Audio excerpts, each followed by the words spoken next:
이번 영상의 제목은 좀 유튜버답게 2016 큰 거 온다로 정해봤습니다. 전 지방에서 지금 독서 모임을 운영하면서 재밌게 공부하고 있고요. 유튜브는 제가 공부한 것을 기록하기 위해서 남겨놓는 것입니다. 작년 연초에 제가 추천드린 것이 빅테크나 비트코인은 같은 방향으로 움직이니 프로 정도 담고 금을 30 정도 추가하시라고 추천드렸습니다. 그리고 나머지 30%는 달러 단기채를 보유하라고 말씀드렸습니다. 저는 자영업을 하고 있습니다. 코로나로 가게가 조용해졌고요. 조용한 김에 공부나 하자 해서 독서 모임을 시작하게 되었습니다. 그때까지는 국내 주식만 투자할 수 있는 줄 알았는데 이 모임을 하니 이미 20대들이 처음부터 투자를 애플과 같은 미국 주식에 투자를 하고 있었어요. 그래서 여러 책들을 읽으면서 세상의 중심은 미국이라는 당연한 진리를 깨달으며 전 재산을 달러로 환전해서 미국 주식에 투자했습니다. 그때부터 거시에 대해서 관심을 가지기 시작했고요.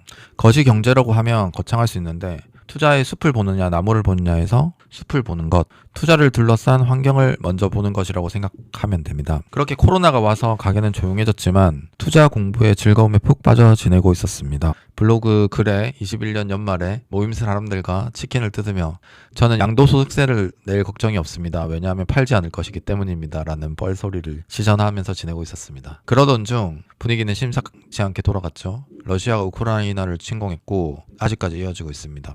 40년 만에 인플레이션이라는 악재가 발생해서 연준은 금리를 역사상 가장 빠른 속도로 인상하게 됩니다. 거시 경제에 대해서 조금씩 공부를 했지만 대단한 확신이 있어서 주식을 다 판 것이 아니라 가지고 있던 주식의 CEO 주식을 대량 매도하고 있었고 그것이 신호라고 생각해서 수익도 꽤나 났었기 때문에 미국 주식을 한번 다 정리했습니다. 한번 팔면 다시 사기가 어렵다는 점을 경험으로 깨달았고요. 그래서 지금은 비중 조절이 중요하다고 생각하고 있습니다. 그래도 이렇게 저는 파는 경험도 해봤지만 여러분들은 파는 것이 어려울 수도 있다라고 생각 드는 게 언제 팔아야 할지 아는 것도 어렵고 그리고 파는 경험이 없었기 때문에 아마 팔기가 더 어렵다라고 생각이 듭니다. 아무튼 저는 금리와 거시 환경에 대해서 더욱 공부하게 되었으며 오곤양의 부의 대이동이라는 책을 읽고 금을 조금씩 보유하기 시작했습니다. 저는 역사에 푹 빠져서 지내고 있는데요. 그때와 지금은 다르다고 하실 수도 있습니다. 그때와 지금은 당연히 다릅니다. 연준도 정부도 역사를 통해서 배우기 때문이죠. 그런데 생각보다 그때와 지금은 다르다고 생각하면서 어떻게 다른지에 대해서는 잘 모르고 또 과거에 대해서 어떤 일이 있었는지 관심이 없다고 생각이 듭니다. 제가 좋아하는 말이 있는데요. 과거의 역사를 통해서 배우는 게 인간이기도 하지만 반대로 인간의 욕심은 끝이 없고 같은 실수를 반복한다. 차트는 차례로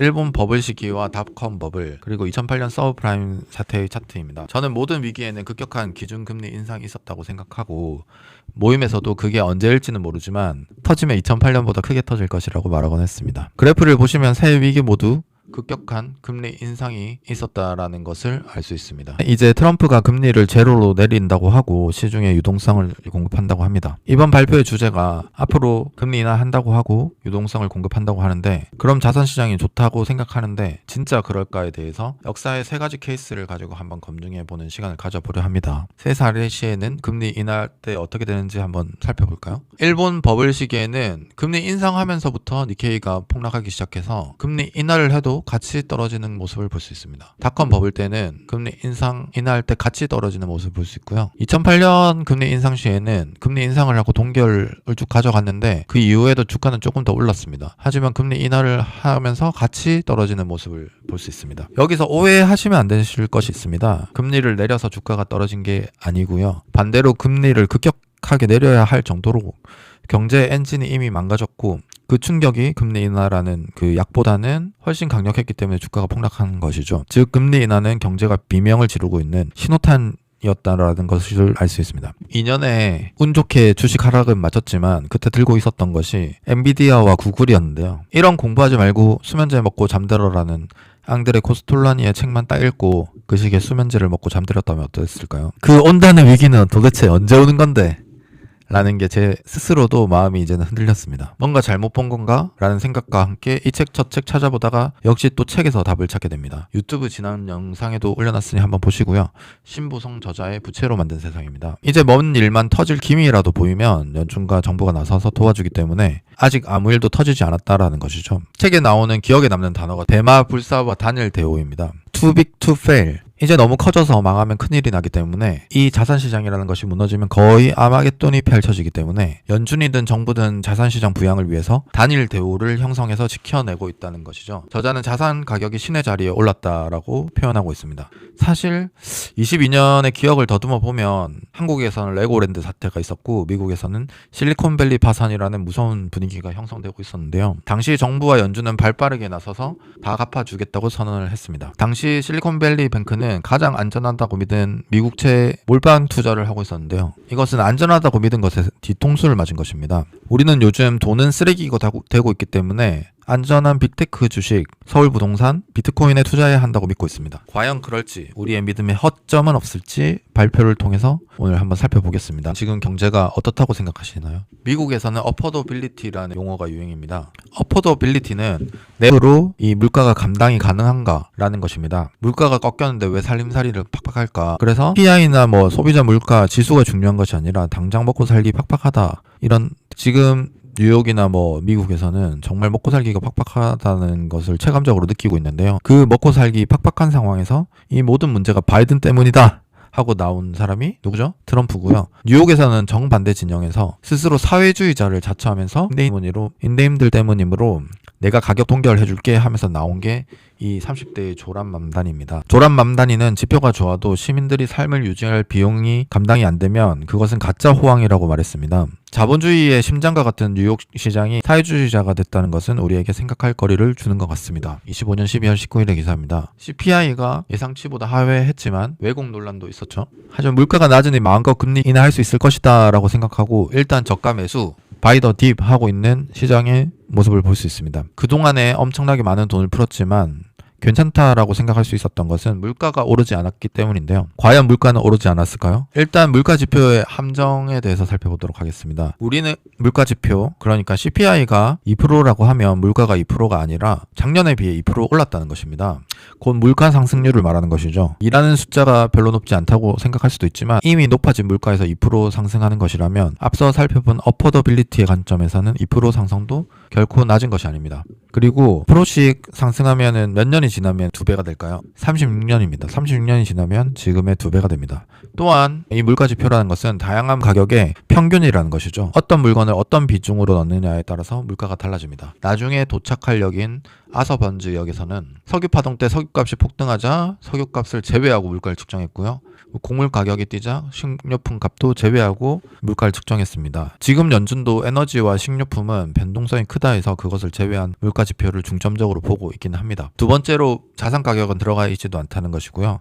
우리의 소비의 가장 큰 부분이 주거비인데 이 주거비에 대한 부분이 낮다는 것입니다. 주식이나 비트코인 가격은 들어있지도 않죠. 세 번째로 물가가 오르면 우리의 소비를 변화시키는데 예를 들어 스테이크 먹던 사람은 닭고기를 먹게 된다는 것입니다. 그런데 물가 지표는 이것을 잘 반영하기가 힘듭니다. 연준의 물가 상승 목표치는 2%입니다. 2%를 넘지 않으면 괜찮다고 하면서 돈을 그렇게 엄청나게 풀었던 것입니다. 그런데 그렇게 돈을 아무 기준 없이 풀면 정말 괜찮을까요? 그래프를 보시죠. 프라임 사태를 막기 위해서 연준은 그동안 연준이 들고 있던 돈의 4배를 풀었습니다. 코로나가 터지자 2008년부터 2019년까지 풀었던 돈을 불과 2년 만에 다 풀었습니다. 2008년 서브프라임 사태는 쓰레기를 가치 있는 것이라고 거짓으로 판 사건이었고 이 쓰레기를 파는 것에 많은 은행이 연루되어 있었습니다. 연준은 많은 돈을 은행에 공급했지만 서로가 서로를 믿지 못하는 상황에서 은행들은 다시 연준에 이 돈을 예치하게 되죠. 결국 이 돈은 실물로는 가지 못하고 경기 침체 속에 자산 가격만 상승시키게 됩니다. 실물로 가지 않았으니 물가가 오르지 않은 것인데요. 연준은 물가가 상승하지 않으니 무슨 일만 생기면 돈을 풀어서 문제를 해결하려고 했습니다. 심지어 미국에는 돈을 마음껏 풀어도 된다고 믿게 되는 학파도 생겨났습니다. 그런데 돈을 풀어도 물가가 오르지 않는다는 게 상식적으로 맞는 말일까요? 사자성어 흔싸기비라는 말이 있잖아요. 흔싸기비가 뭐죠? 흔싸기비란 흔해진 것은 싸지고 귀한 것은 비싸진다는 것인데요. 한번 생각해 보시죠. 시중에 돈이라는 것이 많이 풀리면 당연히 그 가치는 어떻게 되겠어요? 싸지고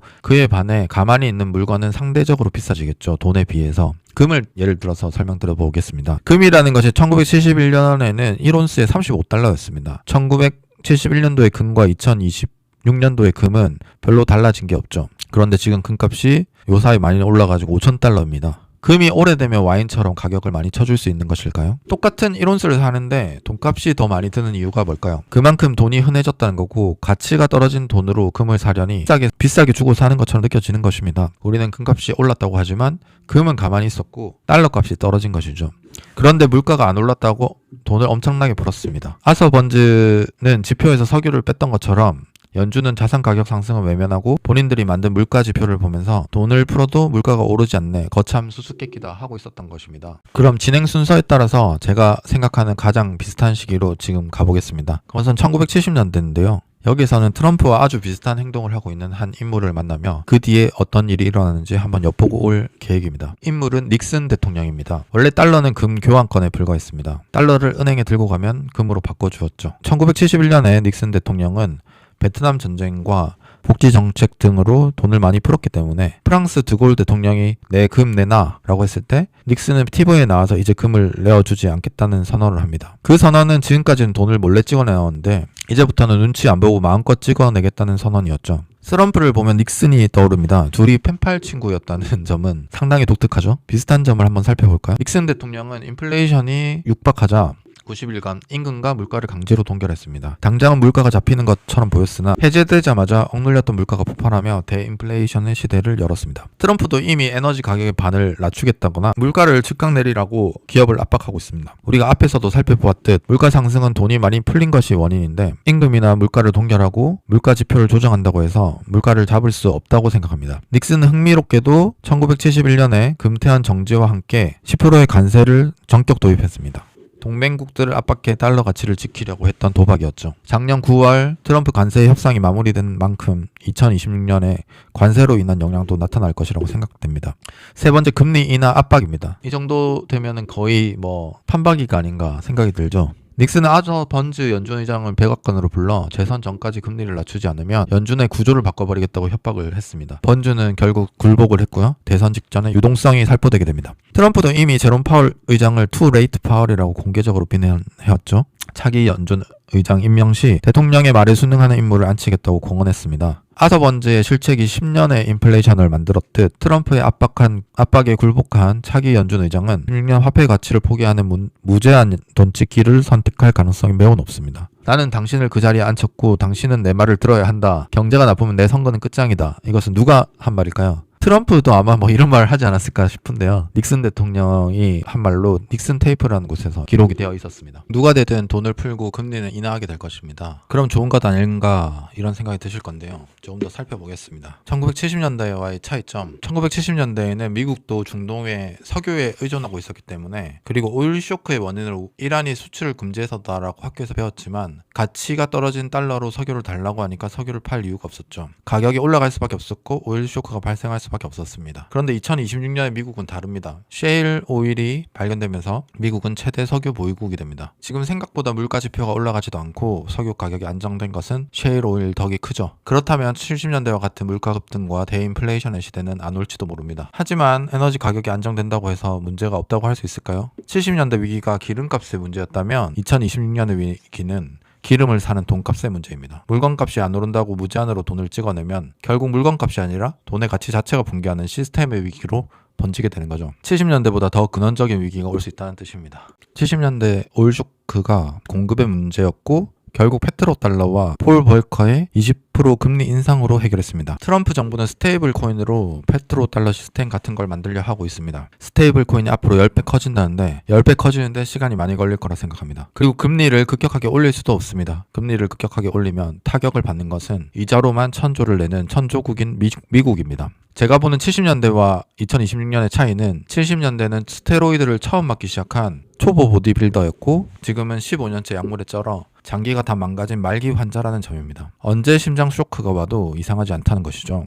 그런데 그림에서 보는 것처럼 연준은 스테로이드에 의존해 걷지 못하는 경제는 보지 못하고 팔뚝 굵기가 괜찮으니 스테로이드 곧 돈을 더 풀어도 된다라고 하는 의사 같다고 생각합니다. 팔뚝 굵기는 자기들 마음대로 조정한 물가 지표이고 스스로도 그 지표를 보며 물가가 오르지 않기 때문에 괜찮다고 믿고 있는 것이죠. 스테로이드 보디빌더 비유는 제 말이 아니라 베센트 재무장관이 폭스뉴스에서 전 정부를 비판하면서 한 말입니다. 대인플레이션 시대의 주식과 금에 대해서 대표적인 자산이 어떻게 움직였는지 한번 살펴보도록 하겠습니다. 주식은 1970년대 초반 니프티 피프티라고 들어보셨나요? 니프티 피프티가 무슨 뜻이죠? 멋지게 주식이란 뜻으로 당시 미국 시장을 주도했던 50개의 초우량 성장주를 말하고 있습니다. 원 디시전 주식이라고 해서 한 번 결정하면은 평생 들고 가도 되고 언제 팔지는 고민하지 않아도 된다는 뜻이었습니다. 당시 맥도날드나 코카콜라, 펩시 같은 것도 있었지만 IBM이나 제록스, 제너럴 일렉트릭 같은 기술 기업도 있었습니다. 지금 그거랑 지금 테슬라, 애플, 엔비디아, 구글과 같이 세상을 혁신해